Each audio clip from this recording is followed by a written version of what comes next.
dying to ask you. I heard this rumor back in the 90s that when Asprilla first signed for Newcastle, you lot convinced him to wear a Daffy Duck waistcoat to go out on the big market. Now, is that? I've been dying to ask you.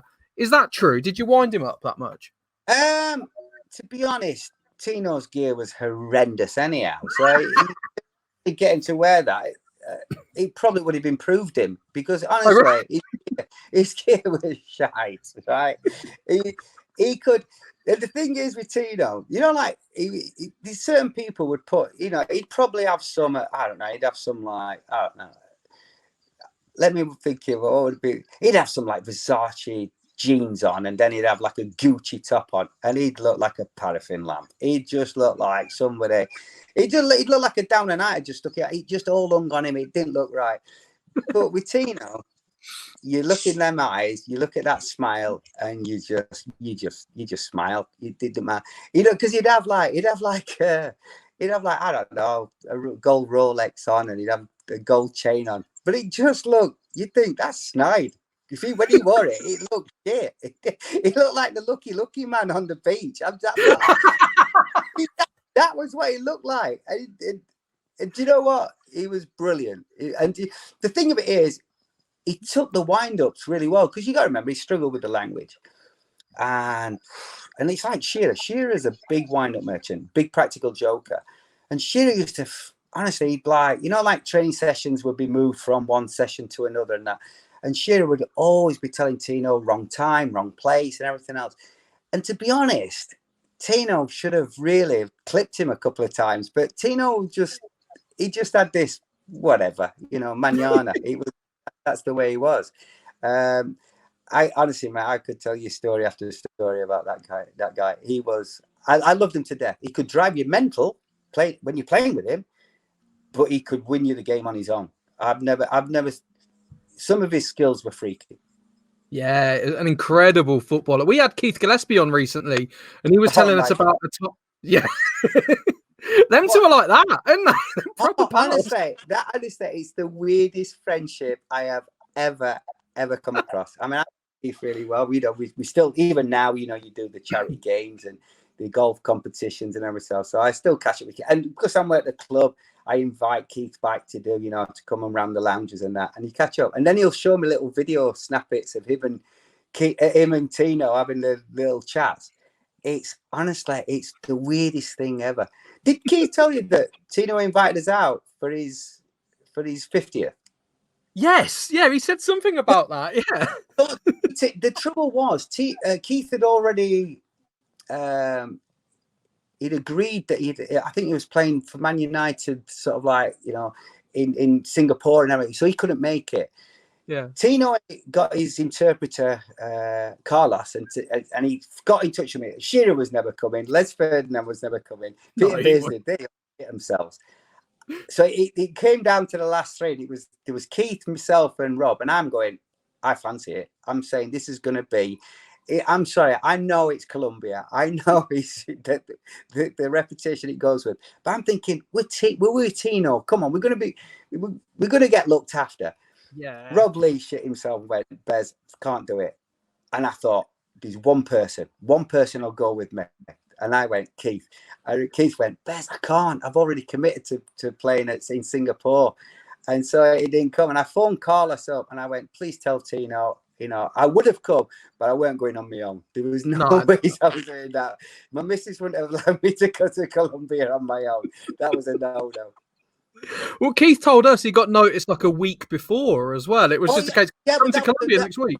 Oh, yeah, sorry. But that's Tino. It was literally, I think it was about, I've got to give him due. I think it was about 8-9 days.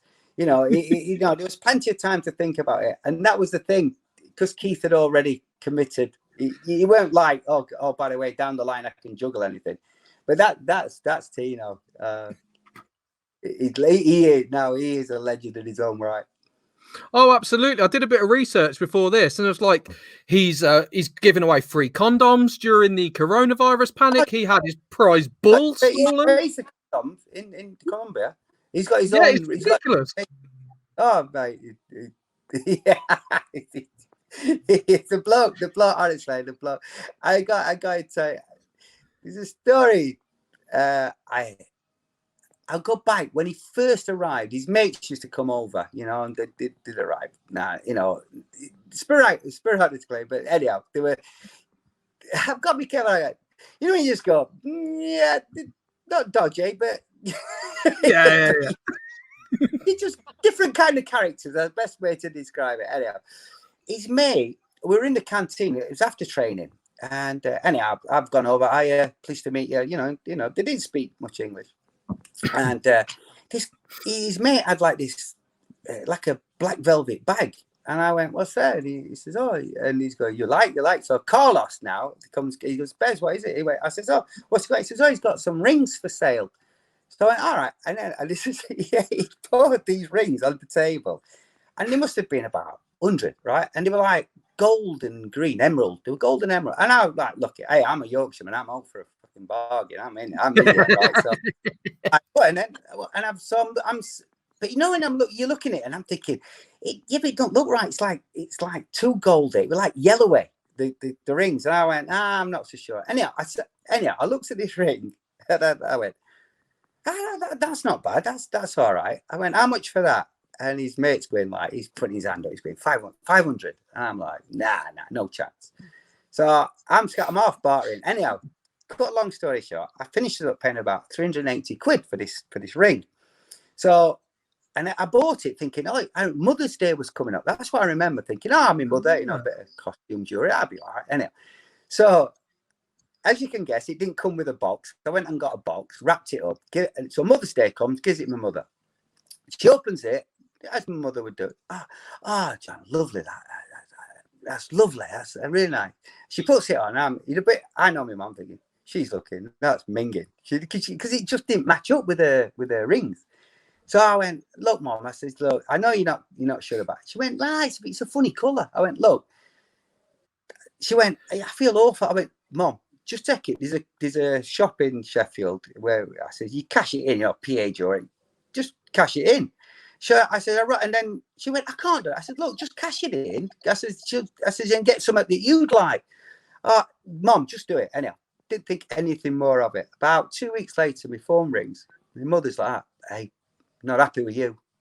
I went, why? What's up? She went, that ring. And I went, what are you on about? I kind of got it. She went, what are you doing? And I went, what do you mean what we're doing? She went, you shouldn't be spending money on me like that. I went, what are you on about? She went, I took it to PA Jewel. Did he give me 1,750 quid for it? I'm now thinking, where the he knows mates. And the purity of the gold from over there and the emerald was there. And I'm like, I'm thinking, I wish I'd have bought the bloody bag.